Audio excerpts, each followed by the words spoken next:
Hello everyone, welcome back to the channel. Today we are answering a questions many Palmpay users have been asking. Can you delete your transaction history on Palmpay in 2025? Let's dive straight into it. First, open your Palmpay app and head over to your transaction history. As you can see, there are some of the recent transactions I have made. I'll tap on one of them and I'll show you what's inside.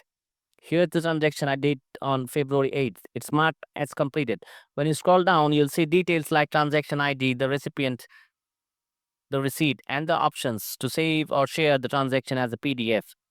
But here's the key point, there is no option to delete these transactions. You can download the receipt, share it, or report an issue if the receiver didn't get the money. But nowhere does Palmpay allow you to remove or erase the history.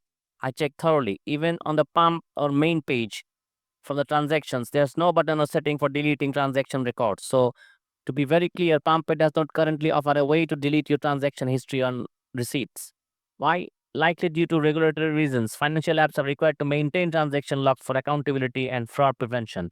If you have a specific issue with transactions, your best option is to contact Palmpay customer care directly. They can help resolve dispute or concerns, but they will still won't be able to delete the record for you. We have actually made a separate video on how to reach Palmpay support. Be sure to check that out if you need it. So, in summary, no, you cannot delete your transaction history on Palmpay as of 2025. Thanks for watching, and if you found this video helpful, drop a like and subscribe for more quick tech guides like this. See you in the next one.